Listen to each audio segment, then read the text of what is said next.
Drew, did you get the message about Boyd and Tanya Breeze? Um, yeah, that's fine. Good to see you. All righty. Um, so, welcome everyone. Thank you very much for coming.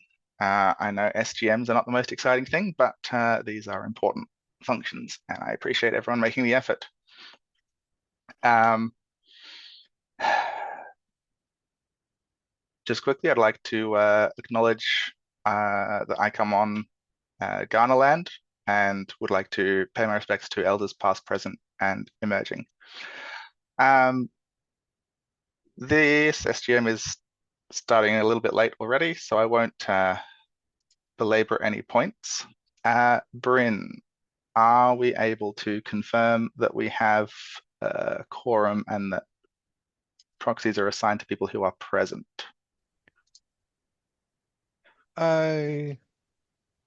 Okay. There is 21 participants, and on the spreadsheet there is, oh wait, I gotta find the spreadsheet. Sorry.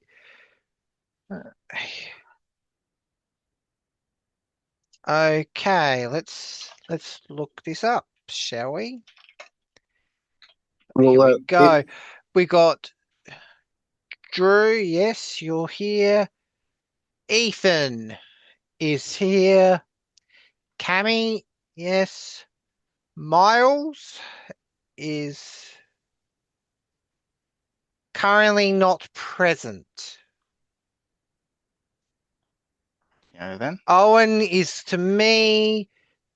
Simon is not present. And Therese is here. so Rightio then. aside from that one before you mentioned, has anyone else declared proxies? Because I think that's probably the relevant part. That's probably more relevant. This is just what I've got from the response list. Yes, so there are 39 proxies that have been assigned. At the moment, 5 of those have been assigned to Miles, and he is not here. Okay. Which is Mildly probably problematic. it is mildly problematic. I can take some because Timo was one You of my you already proxies. have 5 assigned to you, Cami. Is one of them? I was one of the ones that assigned to Cami, but I managed to attend the meeting, so Ah, she's got yes. 4, I think now. Okay. So you can And I did suggest currently let's do I'll I should probably ask if anybody and I did and I let you know, Drew, that I did say pick one of Owen's at random for me. So yeah. from the Um list we'll say so the main Catherine. issue is that we can't assign the ones that have chosen Miles if he's not here to redelegate them Mm, because yeah. it is at his discretion. We can't How just transfer his proxy votes to somebody else. Yeah. no. Yeah. So of those who have I'll have to assigned ask, proxy, so I'll ask Owen and Nicholas. Yeah. uh,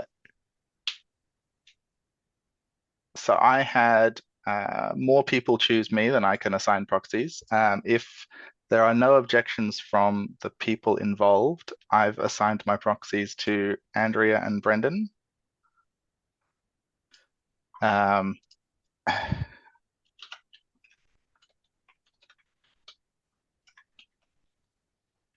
Miles is messaging me. That's good.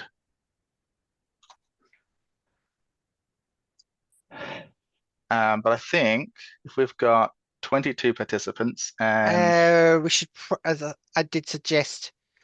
Okay, well, you've reselected Neil Rodney out. So, as I said, Simon can handle that. Yeah, I believe we have quorum though.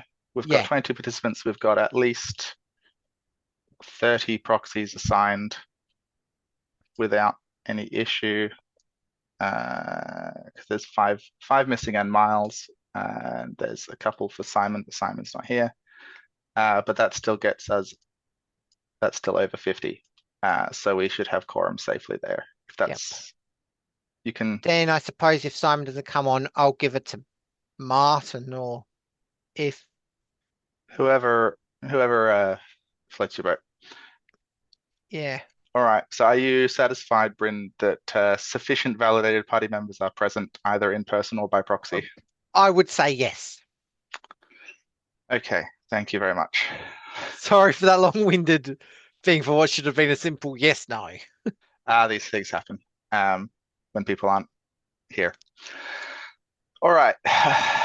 So the main business of today is the 4 constitutional amendments that we would like to put forward. We have put this before the end of the financial year so we can do things for the next financial year. The first of which is the proposed registered officer changes. Those of you who were at the AGM might remember that there were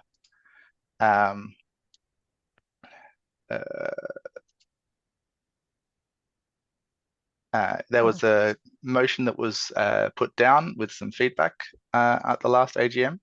So this one was the version 2 of those changes based on the feedback we received. Are there any questions that people would like to raise about that motion before we go forward?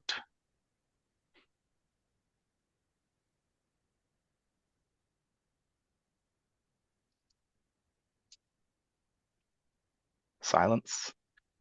People can say no if they want to say something. I dare say everyone here has probably read through the amendments on the table, so that's probably why you're getting crickets right now. To Alex's question, yes. So it makes the exec position the person responsible for assigning registered officers and making sure we have them, as opposed to mandating them specifically to be personally the registered officer themselves. Yes, that is the change there, Alex.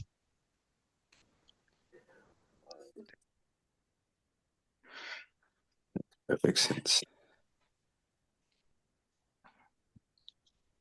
Alrighty. I think that one is fairly straightforward, given the history of it. If we are happy to move forward with that as a vote. Yes, so we're just doing motions in chat, or are we going to do it verbally and let AI figure it out? I will just put a thing in the chat to start with. It's always best to have a solid log. Not that there's anything wrong with AI taking notes. I think it's great. But somebody should probably still count things manually. All right, I'm going to post this, and then if everyone who is here would like to put their votes in the chat for first motion. Do you have a mover and seconder? That's done in advance for a special general meeting. Yep. Okay, thank you. Can anyone Yes. hear me? Yes. Yes. Yeah, I can Oh, hear you. cool. Okay, because I can't put anything in the chat for some reason, but Sorry. It was still waiting on a button to press. sorry. Uh-oh.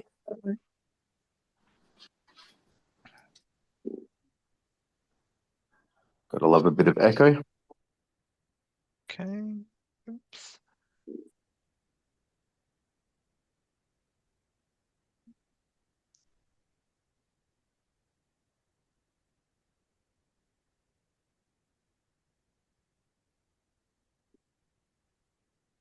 I think, Bryn, would you agree that that looks pretty unanimous?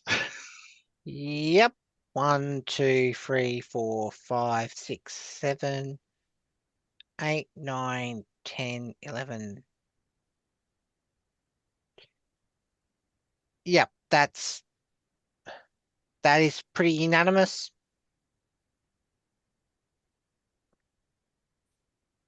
Okay, and yeah, that would be unanimous. All right. Can you close the vote in the chat then? Motion passes. Thank you all. So the second one was the set of changes that we put forward to ensure there was no ambiguity on putting forward a proposed membership fee system. So essentially to ensure that if we put forward a system that it would not breach any constitutional rules. The amendment that we're voting on here is not the same as voting on having any membership fees. It just changes the allowable conditions. It does not actually implement any fees, just to be clear. Are there any questions or discussion points that people want to raise about that proposed change at the moment? Only just on a personal note, I know this is probably not a common scenario, but with my health over the last 3 years, I still don't have an income. I arguably get like $150 a fortnight from disability pension, but because my partner earns too much, that's it. And yeah, so I've just been living out of like credit for the last 3 years. So for me personally, having the option to declare myself as whatever you call it, hardship or something like that, and being able to retain my support, even if I can't afford to chip in the hundreds a year that I used to, that I think is good to leave as an option for people in a situation like mine. But if not, then that's fine. I know it's not the norm. It shouldn't be the norm. Yeah, no, the proposal we have to recommend later, which is separate to these Yes, motions, yes, does include a free Mm. position, a free Yes, membership option. Yeah. So I'm jumping the also- gun there a little. Yeah. And That's okay. also, there is the fact that currently it is set on basically a block of units which normally is used for a scaling.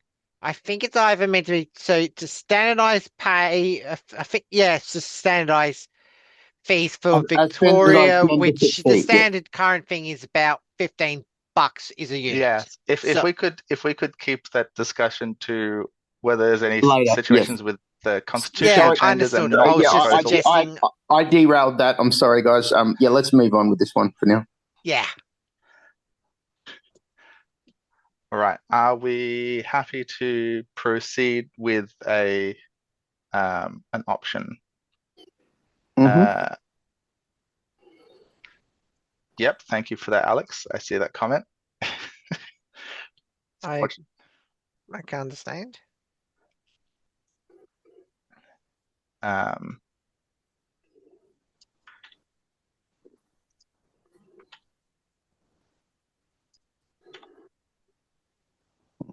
Alrighty.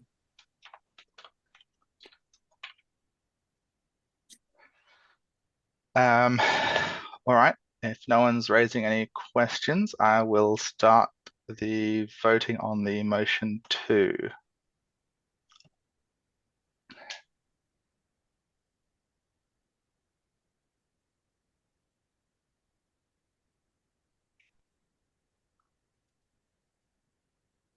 There we go.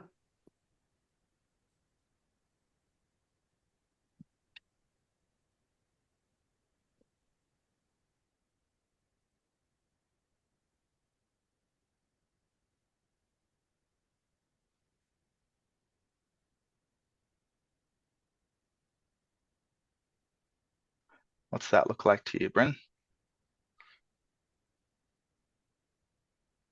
Unanimous. Pass. Yep, I can at least 18 responses in there, if my eyes aren't failing on me. Plus, I'm assuming a whole bunch of, once we take into account proxies. Yeah. Yeah. Yes, but all there's right. been no nays, so that's the main thing. Yeah. All right, then, if you'd like to close that one, Bryn. Thank you very much on that one. So the last two motions are mutually exclusive in effect. Theoretically, if we passed both of them, I think that would get complicated. So I don't think we can. They're mutually exclusive, so we can't. I mean, it would be awkward if we did vote for both of them. It Really, would be awkward. You one should be- basically would need to write a newer. You'd probably have to. yeah, we would- construct it in a way that tackles both in the one proposal. But as long as we vote sensibly, it's not going to be an issue. It's just, yeah, we can't all vote A on both of these. It's not going to work. Understood. Yeah.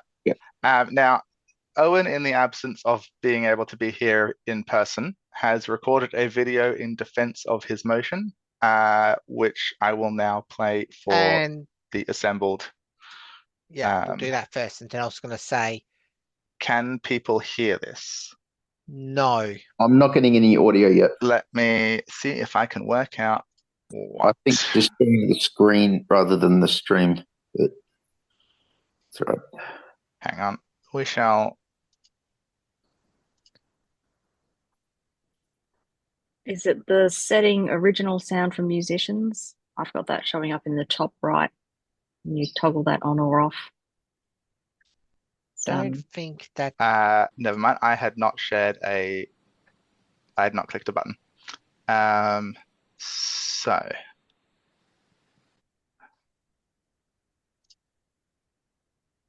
I think it's off by default and it suppresses what it thinks is noise, but that isn't necessarily what was going on there. But it is a thing. all right. Can people hear this now? G'day, folks. Yes, that's coming through. Yep. And I guess Fantastic. Drew's proposal as well comes from this point of view that, fighting elections is expensive. And, if people are willing to give us money, we should have like a pretty good reason for like why we should be blocking that money. And so I guess, Drew's perspective is more, is this organization who's giving us money the sort of organization that we like, versus my approach is more like, is this essentially tainted money that's coming to us? So you'll see, for instance, so I'm pitching that like if someone's giving us money and they are also giving money to organizations that have a reputation for being, sort of corrupt, or like, I'll give you this money and you give me some sort of political favor out of it. If they have a track record of giving money to those sorts of organizations, then obviously like the fact that we accepted money from those same donors implies that we would also do the same as like the Liberal Party, the American Democratic Party, those sorts of organizations which have a reputation for that sort of thing. I'm not saying that they do this, so, don't see me. And so yeah, I guess like Drew's heuristics are, I feel, just a bit too restrictive. I was thinking, for instance, maybe like Atlassian, or maybe one of the founders, Mike Cannon Brooks or whatever, would want to give money to Fusion, perhaps. And in Drew's proposal, Atlassian isn't a small and medium enterprise, so they wouldn't be allowed to give Fusion money. But yeah, if hopefully you go with my version, but if not, please vote for Drew's. I think we definitely do need to unlock some more money for Fusion. This stance that we shouldn't be accepting any donations from corporations. Like, I don't know, if you think about like the Teals, for instance, do they accept corporate donors? Who knows? Who cares? Their reputation is like pretty good anyway. And the Greens, for instance, are you aware? Do they accept corporate donations? Some of you know the answer, and they don't. But like, seriously, who cares? We're is this the hill that we really want to die on? We're already standing up for a lot. Let's make sure that we're not fighting with a hand, two hands tied behind our backs. So yeah, thank you.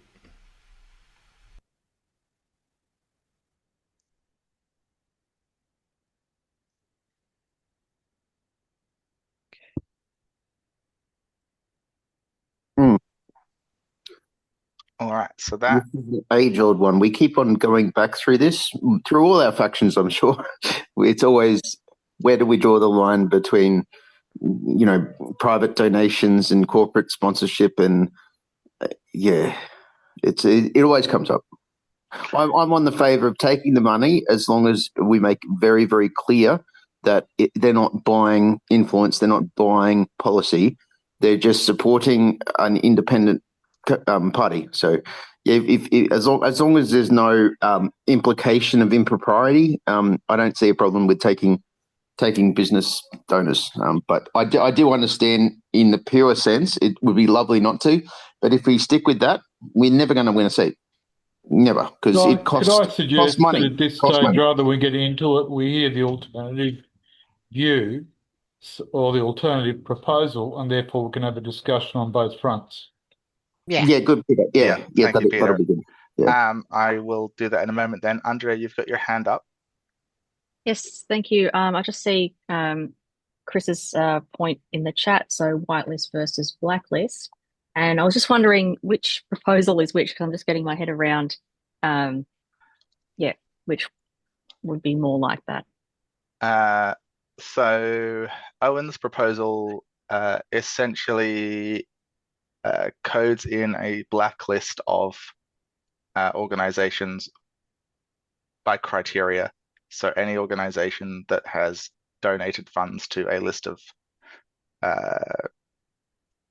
problematic parties from his proposal.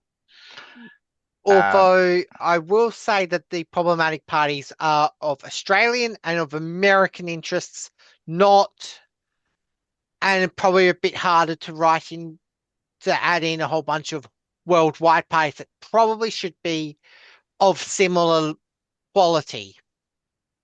Yes. So personally, I saw that proposal as very difficult to enforce because it's difficult to know who's been donating to whom, particularly when you include US parties in the list.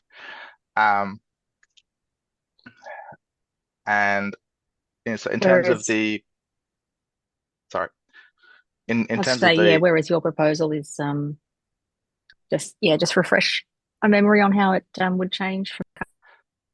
Yeah, so the alternative proposal that I've put forward is small to medium enterprises, providing that they're fully Australian owned and are not doing a couple of activities, so environmental destruction, promoting gambling, or have within 6 months of any donation to us donated to another party that we consider to be in opposition to us. I took this approach because I see I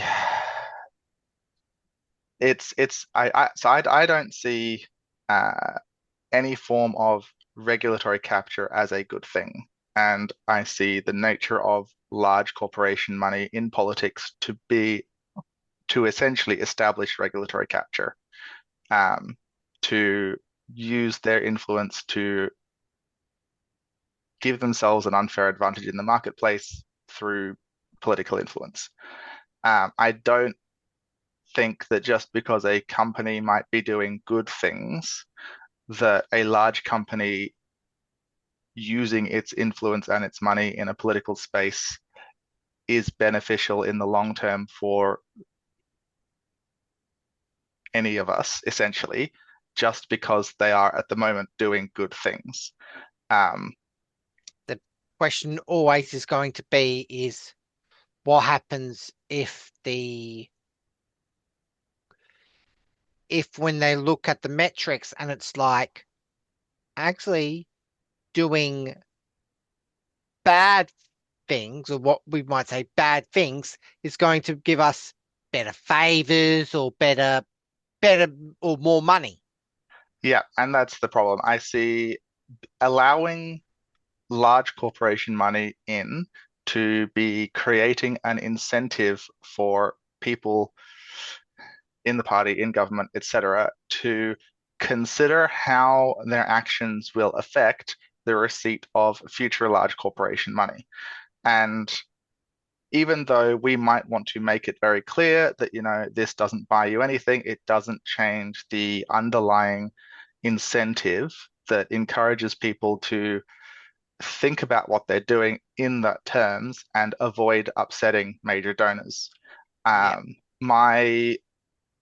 So as I've written about in recent blog posts as well, I see the situation that we are in politically in Australia now as one that there are only a handful of good ways out of, and those require sort of explicitly favoring small to medium business over large business if you're going to sort of come out of things smoothly. And so I have structured this proposal targeting small to medium enterprises because I feel like that is a much better incentive structure to align. If you're only able to receive donations from small enterprise, not large enterprise, then if you are considering your actions and what they might have an impact on in terms of donors, Yeah. at least then that subconscious bias is biasing towards small enterprise, which by its nature, if you are biasing small enterprise, you are supporting a competitive marketplace, which I consider to be a superior outcome in terms of dealing with corporate donations generally. So that's the basis of the counter proposal that I have to put forward. Understood. Are there questions or statements people would like to make? The floor is open. I was going to make a comment about considering Owen's proposal with an endpoint, that being until we get someone into Parliament, whereupon money won't be quite so much of an issue for us and we could review this at that time. However, after hearing you speak, I don't see how we can possibly support any other position other than yours. Thank you, Carrie. That's a very strong endorsement. I can see why there's validity in both positions, but yeah, just maintaining blacklist or whitelist or any combination of the two just seems like a maintenance task that is never going to be perfect. It's not going to match reality, and having a broader kind of policy framework that's a little bit loose, but it's still, yeah, Drew's proposal in a nutshell. Sorry. All right, don't everyone blow smoke up my ass. If you've got other thoughts, seriously, do put them forward. So if we did take donations from a big corporation like Owen's example being Atlassian, and then we decided once we got into Parliament, thank you very much, that helped us get in. Now we're actually not going to take donations from people who would seek influence from us. We would still owe Atlassian at that point for them helping us to get in, I imagine. Yeah, but if we make it clear, and we've always tried to make it very clear that our donations are not paying for policy platform, they're not paying for political influence, they're just donating. If their values happen to align with ours, then maybe our influence may be beneficial to them, but they're not buying political power. And no, I don't think just taking a donation means we owe them in any moral sense of the word.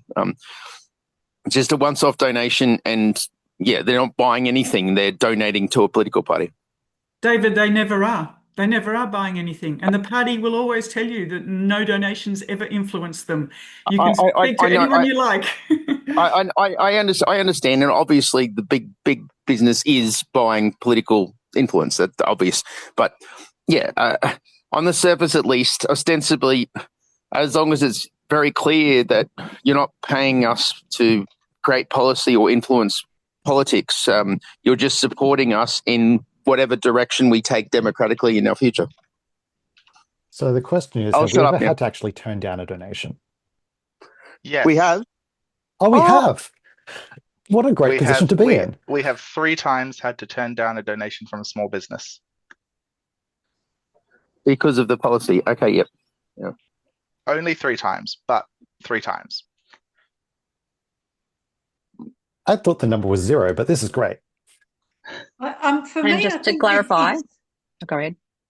Oh, well, I was just going to say, once you take money, you don't say, oh, sorry, you don't give it up. So if Atlassian starts paying you money, and then you can say, we're not going to change our policy for you. But then they say, we think we're going to take our money away because you're not changing your policy for us, or, whatever words that's put in. It's really hard to give up that money once you've been receiving it.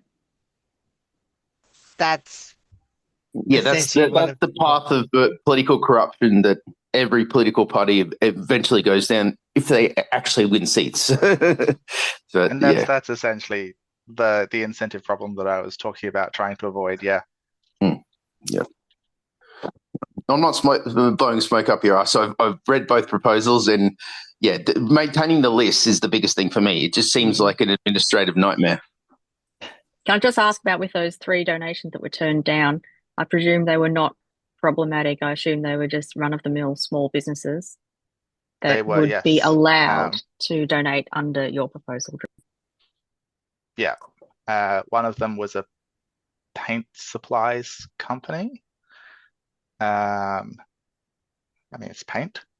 The other one, there was another one in Victoria, which it wasn't technically a monetary donation, it was a donation in kind. And I forget the specifics about that, but it meant that we couldn't use the facility they were offering to let us use. And I have completely blanked on the last one because that was a while ago. But yeah. I'm just looking at the questions. Yes, the point of the stories is that we've missed out on money because of our very strict donation policy. And I don't have a problem with taking this money as long as we make it clear, at least ostensibly, you're not buying influence or policy, you're just supporting a party. That may or may not happen to align you with your values.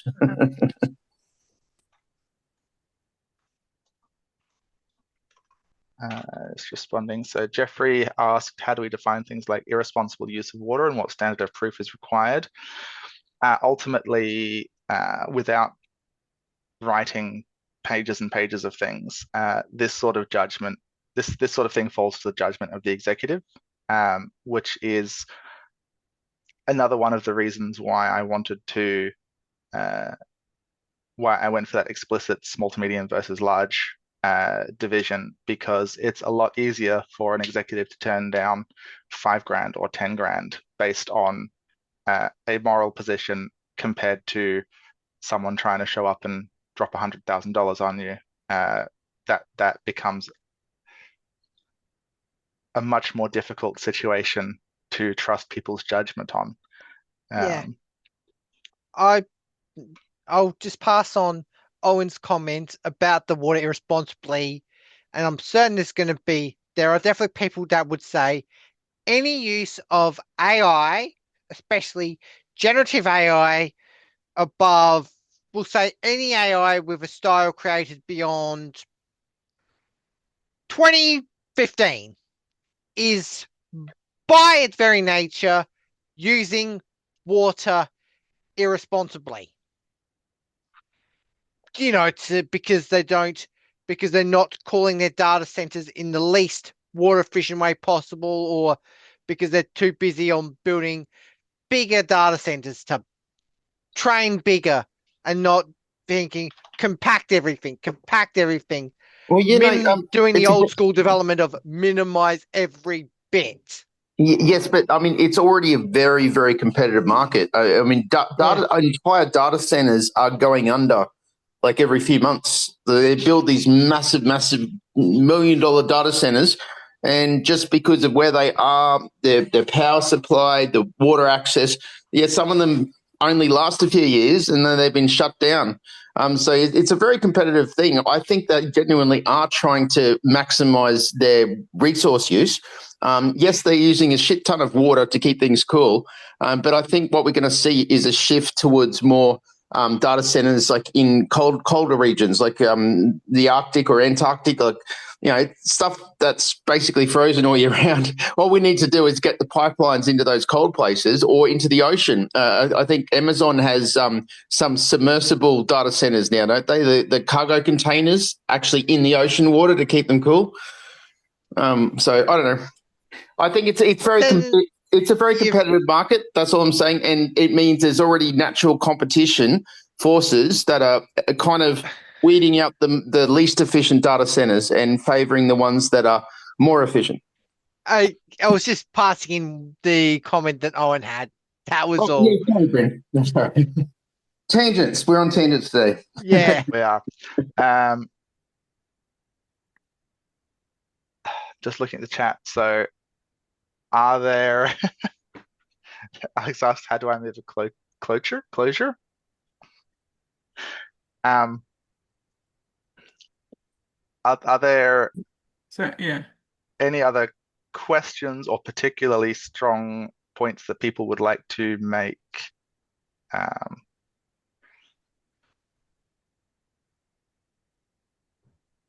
I've said my bit. Oh, I'll go. I'm just saying, if we take donations from large companies before we get established in Parliament, then people are buying to support us because we have no voting rights.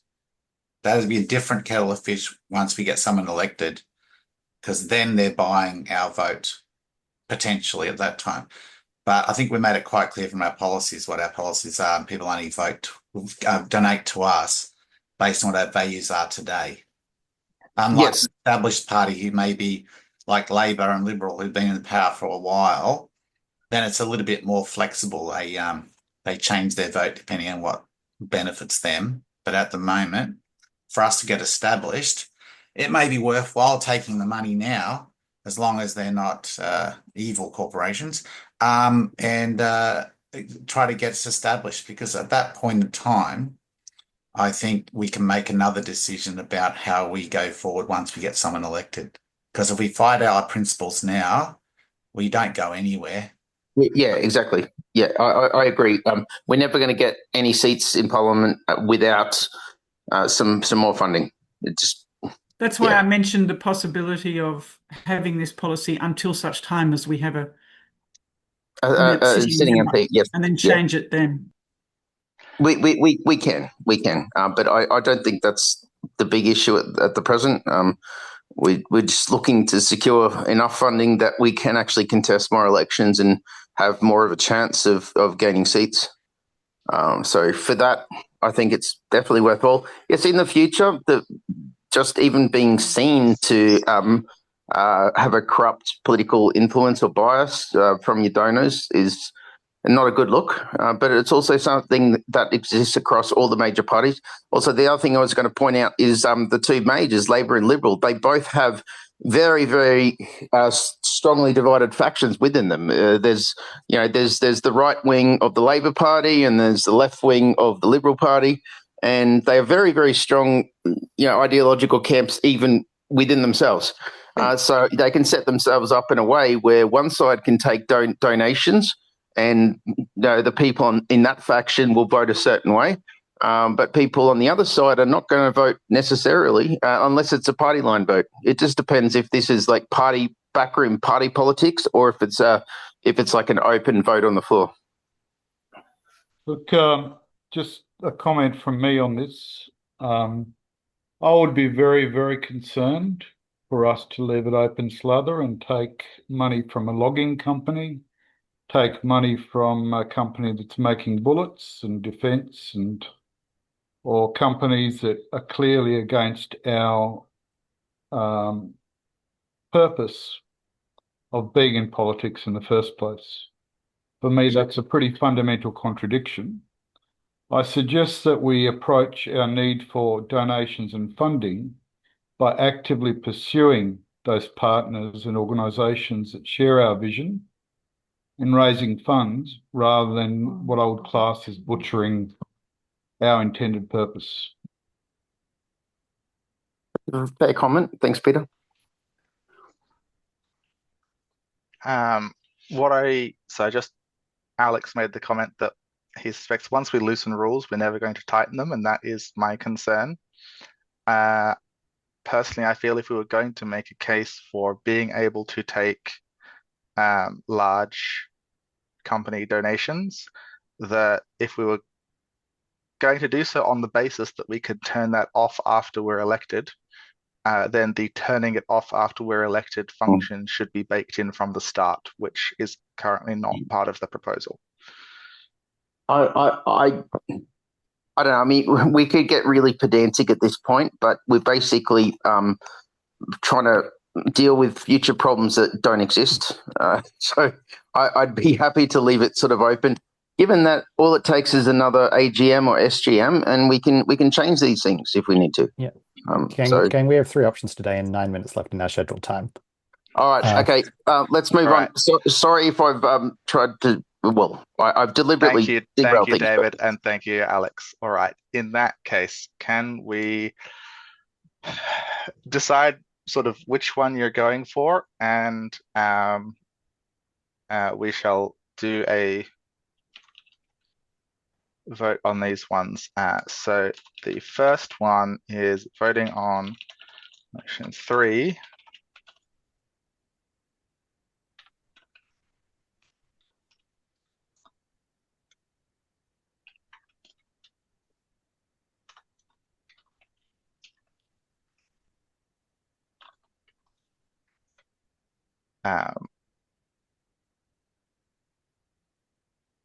Can you share us the wording that we're...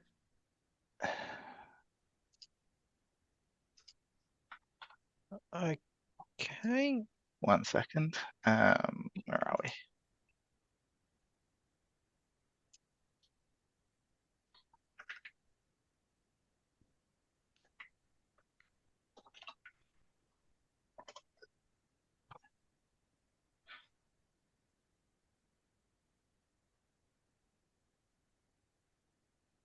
So Drew, you're structuring the vote as if you want the Drew version vote again. What happens if we vote to adopt both versions? It gets messy, is the short version of that. Okay, cool. So if you so to clarify, if you support one and only one of these versions, vote for that and vote against the other, right? Yes. Cool. Thank you. And more specifically, if you have a preference for one of these over the other, vote for exactly one. If you don't have a preference for either, but you would support either one, abstain. That will be the relevant information. And we can't procedurally choose one to proceed and then have an up-down vote on the better one? Technically, Owen's given me the right to pull ears, depending on how I've read the room. I don't think we...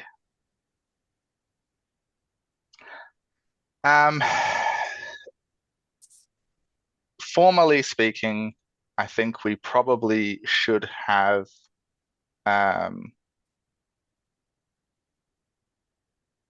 well, there's voting on SGM motions has weird rules around it, which makes this situation difficult. May I suggest that we start by voting on Drew's proposal, because it's the looser approach, and then after that we can vote on Owen's proposal, which is the stricter blacklist one. And it seems like his is more restrictive than yours. So if we vote for yours first and it doesn't get up, then we can, or we can do both. But at least we can gauge like. As far as I was aware, Owen's it mentions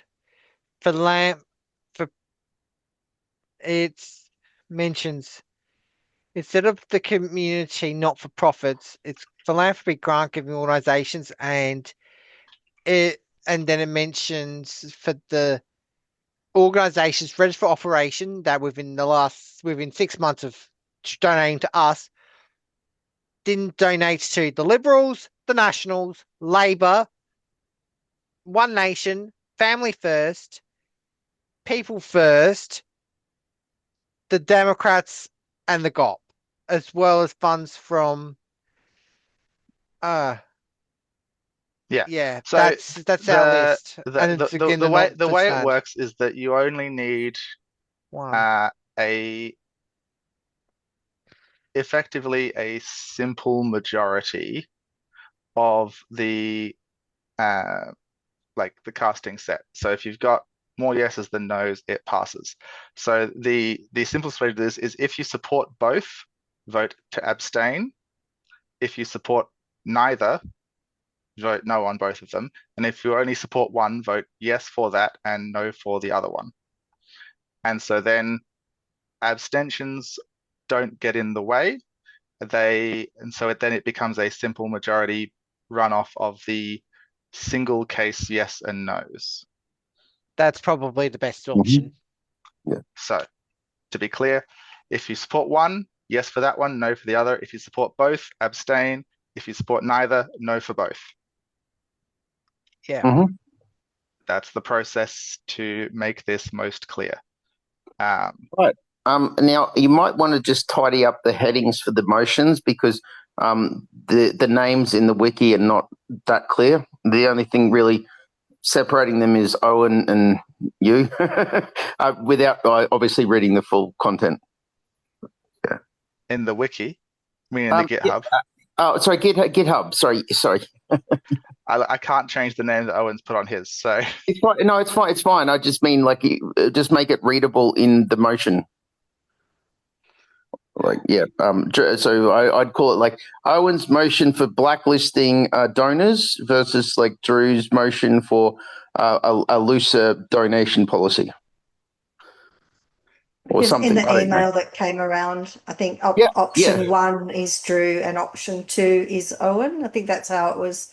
Yes, I read all that. It's just on the actual GitHub the titles because they're two conflicting amendments that have been proposed on the versioning system. So it's just not as clear reading it there. That's all. I'm not logged into the right system to be able to change either of them at the moment. No, I'm not. I'm not suggesting you change it on there. Just when you put the motion text, edit it so it's clear what we're voting for. That's all. All right. Yeah.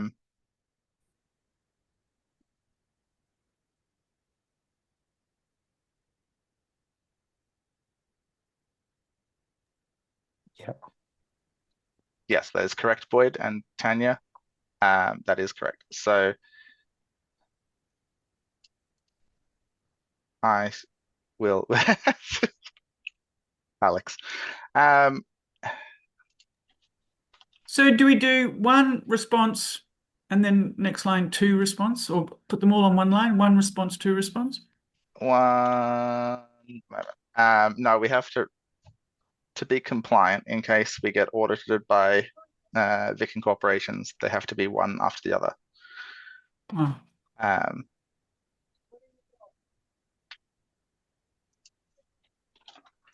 So option 1, Owen's blacklist but allow good large company donations proposal. Voting beginning now, remembering yes if it's the only one you support, abstain if you support both.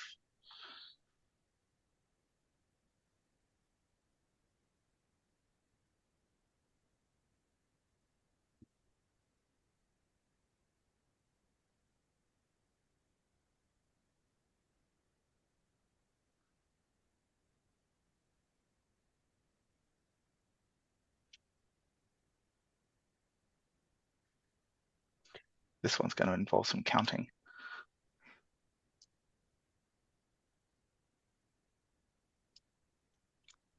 Not much counting. There's only a couple of A's in there. No.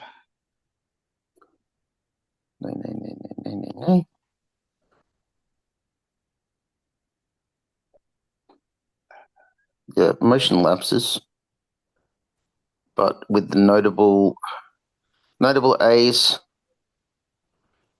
and a couple of abstains. Yes, including proxies, I count that to be about 18 no's and about 8 yeses, which I believe that's about. Does that roughly track with what you're seeing there, Bryn? Yep. That does. All right. Would you like to close that one? Okay. I'll let you put that in. So, Motion lapsed. and we'll do that. Motion lapsed.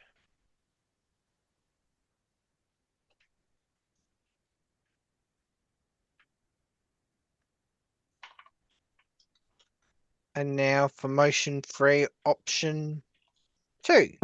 Yep. Yes. Just getting it ready. Reminder, yes if you support, abstain if you support both, no if you don't support. There we go. Perfect.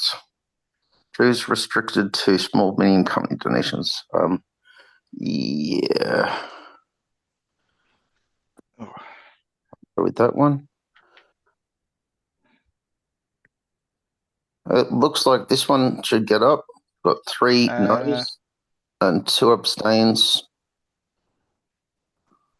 Do abstains mean you approve of both? So does that mean an abstain yes or not?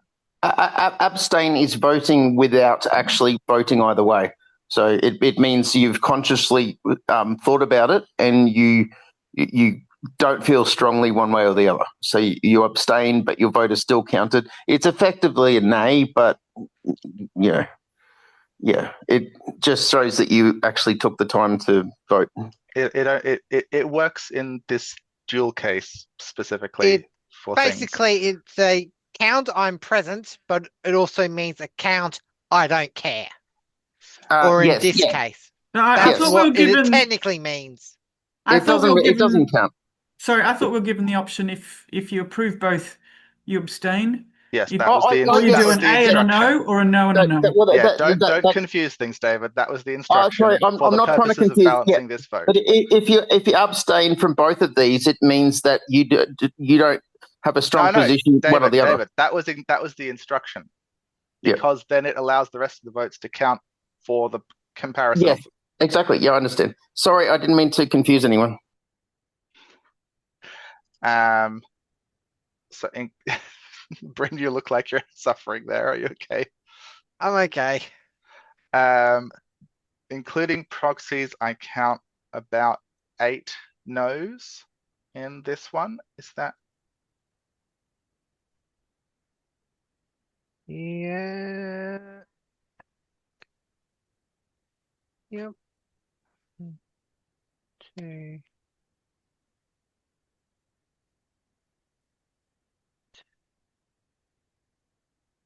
Yeah, I'd say that sounds right. So we'll say motion passes once we add proxies in. Including proxies, I'm currently counting 22 in favor.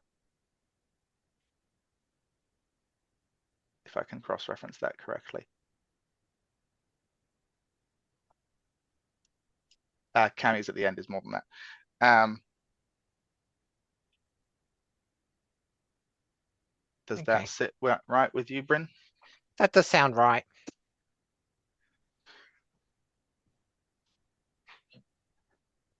Right, if you would like to Fasten it.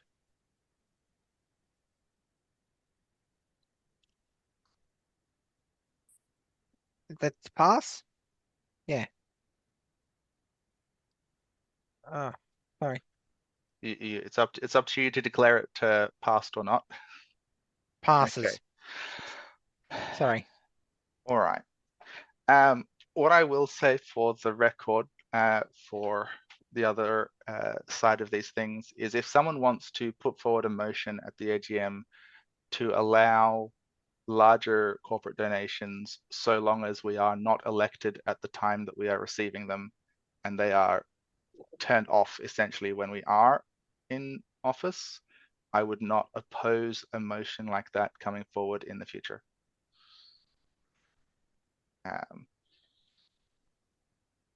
So, all right. Thank And you, now, everyone. Thank you, everyone. I guess that is that. Part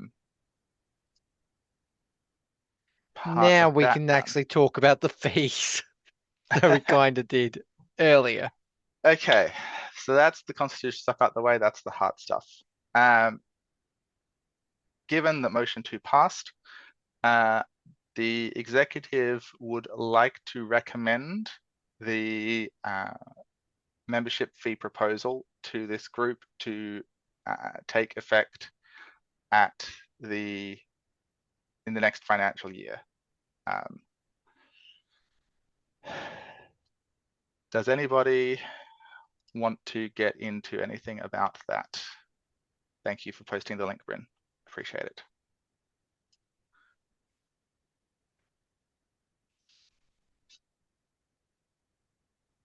And I'm conscious that we are running over time. I don't know why I didn't expect this to be longer, but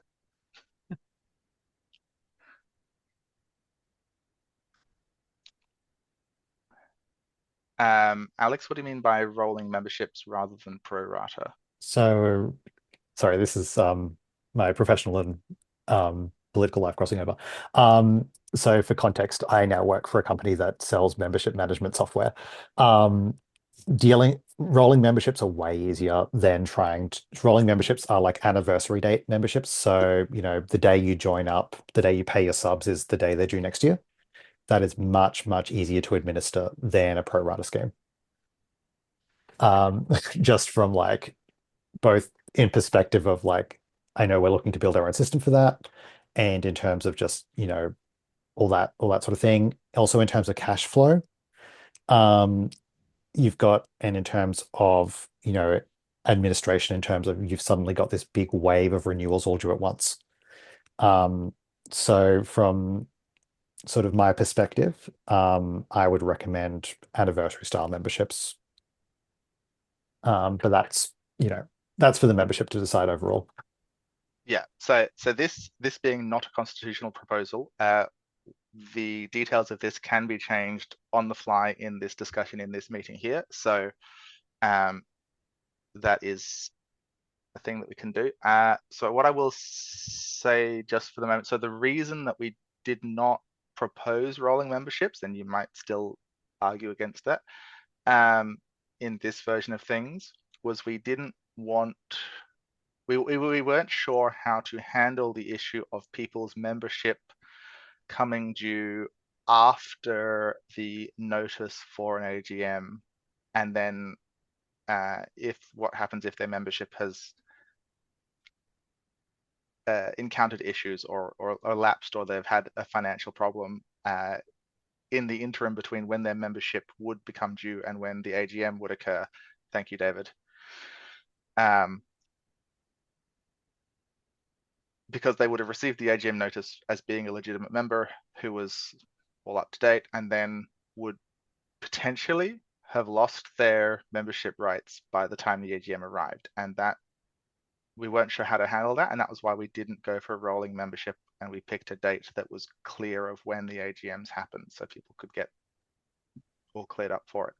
Yeah, I get that. The way I've normally seen that handled is that your voting rights persist for a set number of days post your financial status lapsing.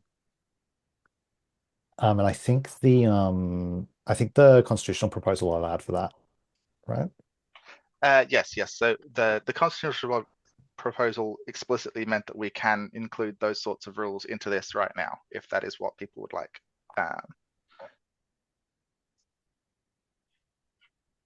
So are you putting the proposal essentially that we, instead of doing it on a fixed date, we do this on a rolling basis and have, how long would you say?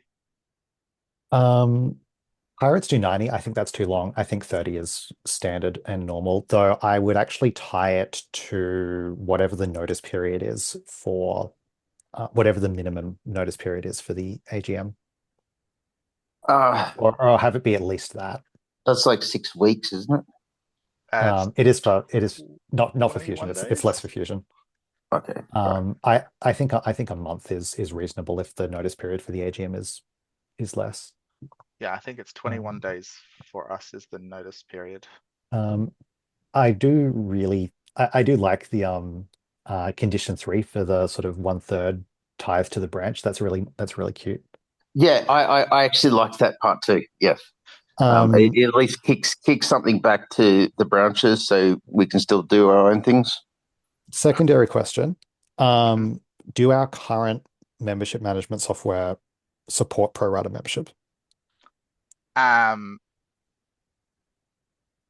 So that is the other thing. We have just decided to move to a new CRM in the next month, and that we have the freedom to set that up to kind of do that how we want it to. Yes, because we're developing it ourselves. Oh, well, it's underground CRM. Yeah, we're just customizing the existing open source platform. Okay. Yeah. So it has the capacity to do kind of whatever we want on this space.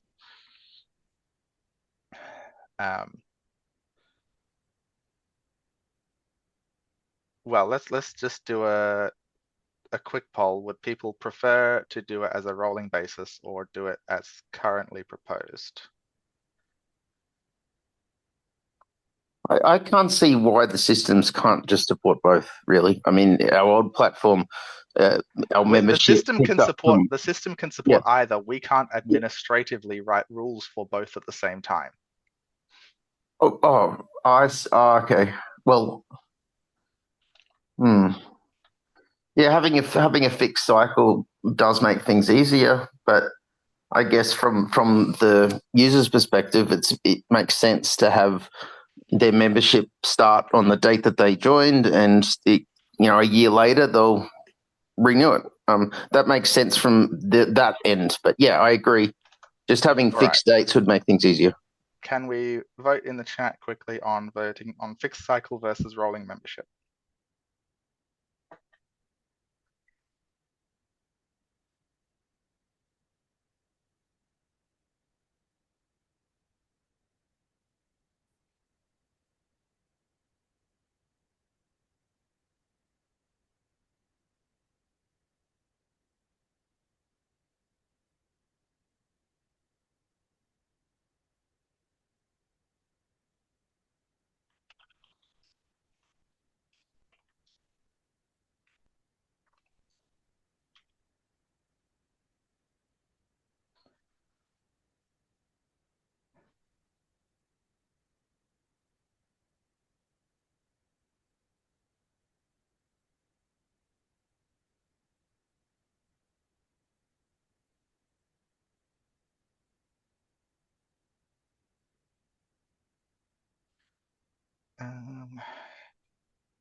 It's looking.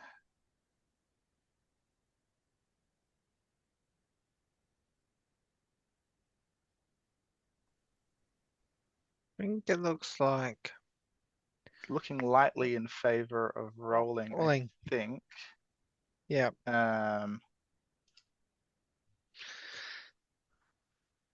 Did Brendan vote? Brendan voted rolling. Yeah. Okay.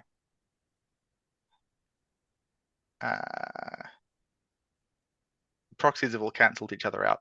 So 1, 2, 3, 4, 5, 6, 7, 8, 9 rolling. And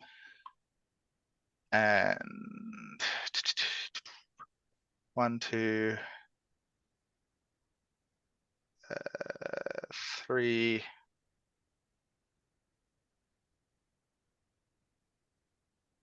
Yeah, I see 3, 4 fixed, 3 abstains, and 9 for rolling, which with proxies is 19 for rolling and 14 fixed. So rolling looks to be the winner. Yep. Okay. Okay. We can do And that. I've also posted earlier up the fee structure with the fee units expanded to include the cost as of the upcoming financial year. Just so you see the examples. Okay. Just so people don't have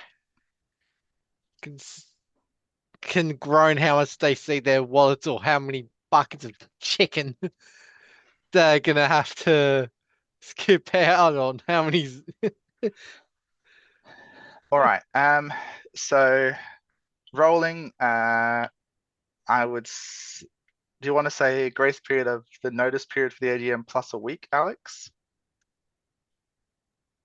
Oh, I don't think we sorry. need to. I don't think we need to encode the calculation, as long as the results there. I would say, yeah, something like I think 30 days is a good sensible default. Up more than that, it starts getting crazy. Maybe, but also a lot of people are not as politically active as some. So just a couple of weeks or a month may not be long enough. Just as an example, if your car runs out of registration, if you have a car insurance, the insurance is still valid for 2 months after the car becomes unregistered. So you can, if you have an accident, you can be done for like driving an unregistered car that's still insured. So just throwing that out there. They give a 2-month period. It might take some time for people to realise. That's all. But I'm not trying to throw a spinner in the work. So. Yeah, I suppose the flip side of that is if you're concerned about protecting the membership from the executive, then you want to have then you want people to be able to sign up after the after the GM notice has gone out. But that's sort of in direct conflict with anti-stacking, with any anti-stacking rules that you might want to have. And the current constitution already gives that somebody doesn't actually have voting rights in an AGM if they sign up after the notice. Okay. Yep. In that case, I would say yeah, those are the sort of like two sides of it.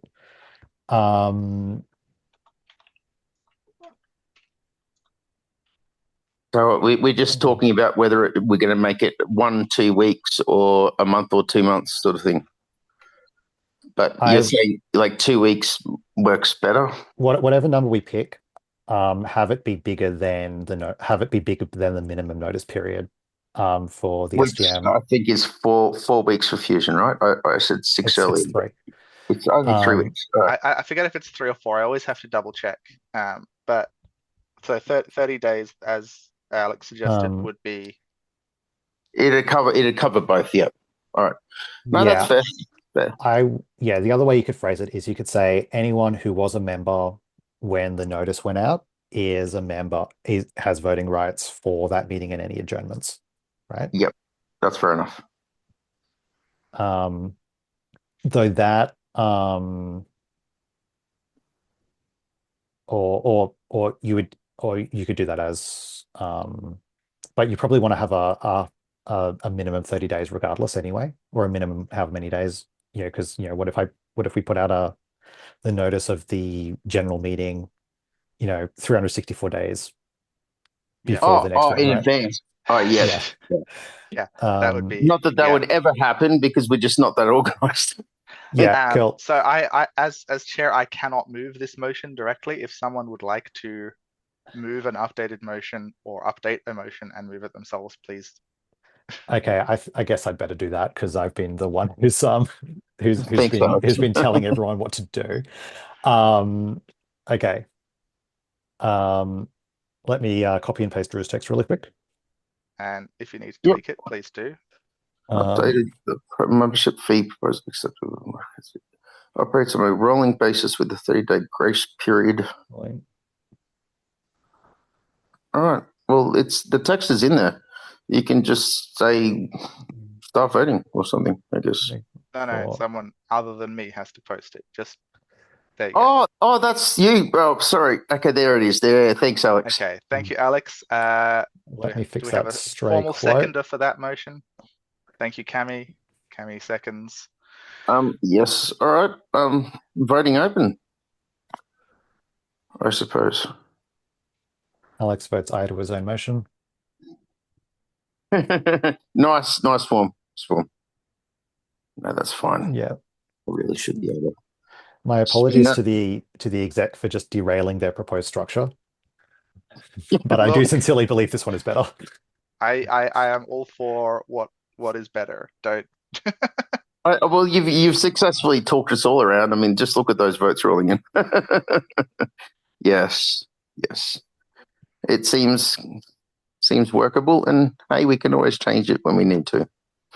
Yeah, I will note that it's a lot unanimous, pretty much. easier to move from fixed to rolling than reverse. Yes, I should imagine so. Yeah. Moving from rolling to fixed is actually kind of painful. You Well, I mean, have to do a one-off. you'd have to notify everybody that their periods are changing. It's like, oh, well, we're just going to pretend that you joined on this date. It's process. Yeah, normally what you do is you give people an extra half year of membership or whatever. Yeah, you give the extra part for free, just so everyone starts David, October. Sorry. Bryn, are you able to verify the results of that vote?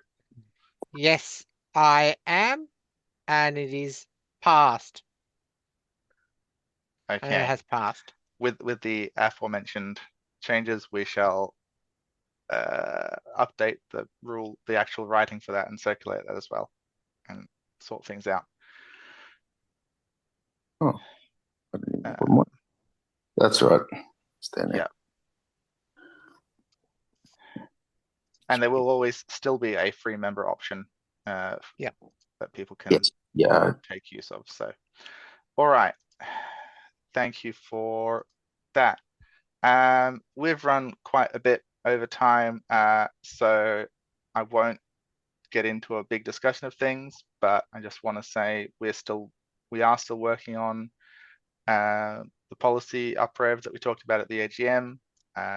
We are getting registered for Victoria. I think we should be okay getting that across the line. And so Cami and a few other people are working on pulling together a platform for that with 4 to 5 main points. There are 2 plugs. So Owen would like me to mention the ongoing My First Party podcast that he has been running. It has been doing very well. I encourage people to have a listen. It seems to be most people like it. Additionally, I would like to advertise the Civics Ecosystem Toolkit. This has been a project that Brian has been working on for us. It goes by Moffa Sign on the Discord. It's not just for us. He's just been working on it. It is relevant to us. I think it's a very interesting and potentially very useful initiative. So I encourage people to have a look at the Civics Ecosystem Toolkit on designing open democracy. Otherwise, that's the conclusion of formalities. Thank you all for being here. Everyone has played a vital role in the ongoing evolution and development of our party. I'm getting a phone call and I'm going to call that back later. Recent thanks. I'd like to thank Moffa Sign for stepping up on social media. He's been doing a great job, and I would like to thank Owen for prepping us to move CRM, which will make this possible. And Brian has put the Civics Ecosystem Toolkit link in the chat for anyone who would like to open it up. So I will now stop the recording. Thank you all for being here.